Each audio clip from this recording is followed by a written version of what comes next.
It's Tuesday, September 11th, 2001. New York, live from the CNN Financial News headquarters. It is beautiful outside, perfect September day with lots of sunshine. I'm going outside today. Other than that, it's kind of quiet around the country. We like quiet. It's quiet. It's too quiet. September 10th, my mom asked me, why don't we just go flying? You said you wanted to go flying. It was, right after I got my pilot license. Let's just take a plane and go somewhere. And I was pretty excited, I was a new pilot. I wanted to kind of impress them. Hey, you can go on a little Cessna, and it's so easy to just go somewhere. I called Haggai, who was my business partner, who just started the company together, Gold Tier, a few months before. And we were supposed to do a presentation that next day in New York at Windows on the World, the World Trade. This new company that they were calling Gold Tier, the idea was to build a software platform that you could build multiple solutions on top of and then highly customize them for individual clients. So it was a much broader reaching solution, and they were both very excited about it. And then, unfortunately, tragedy struck. Yeah. This just in, you were looking at obviously a very disturbing live shot there. That is the World Trade Center. Kind of an effort up there yet. Now remember, oh my God. That looks like a second plane. Has just hit. I was supposed to do the presentation that morning of 9/11 in New York, and he was supposed to do another one the following week. And I said, well, let's swap, if you don't mind doing this one, I'll do the next one. And this way I can go flying with my parents. And he said, of course. It was the exact same presentation that we practiced on. And I still have the badge that says 9/11 Yaron Avitov, Windows on the World. Yaron's love of and dedication to his family is really inspiring.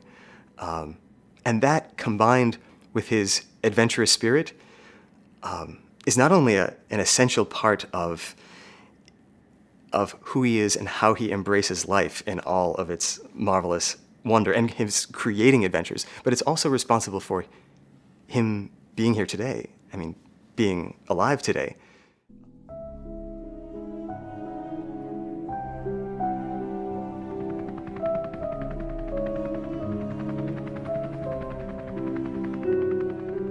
We decided to go towards Atlantic City, go south, have brunch, and come back. That was the plan.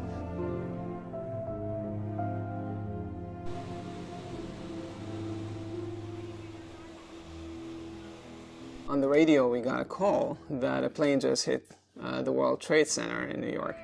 Nobody knew much of what's happening, but it was a moment of silence.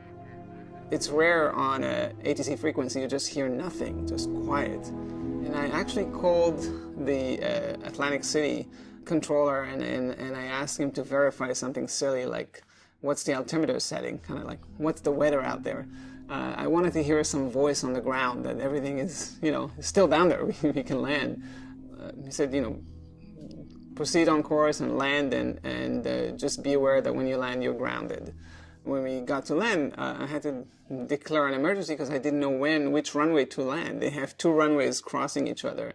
And I remember calling on the radio and asking, Cape May, state you're active, which is the active runway to land on? And nobody answered. There was nobody on the radio.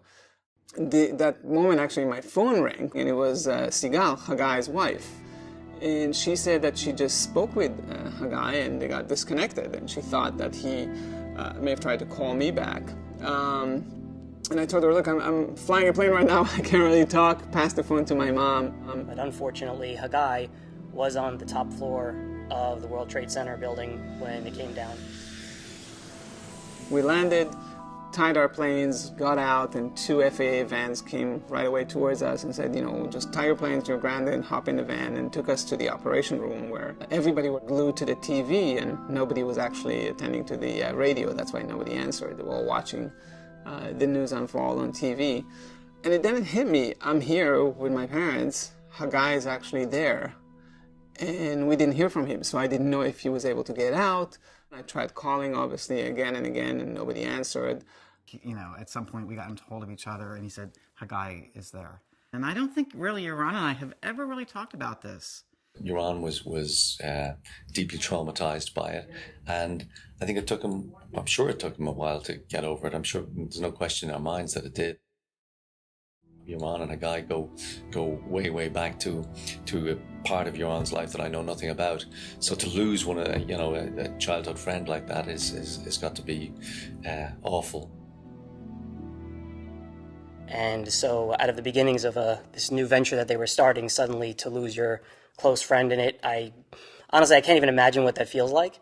And it certainly led to Yaron having a lot of second guessing and conflict, internal conflict over whether or not he wanted to continue building Gold Tier without Hagai, or just to kind of let it go. It's not just a business, it's also supporting 30 employees and their families and their kids, and it just didn't feel like the right thing to do.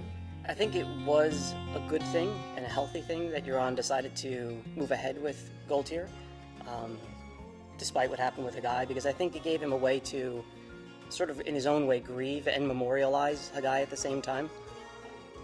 I do think, as it's one of those reminders of how fragile things are, sometimes when you have something you create with somebody, it becomes a way of keeping them alive in your life.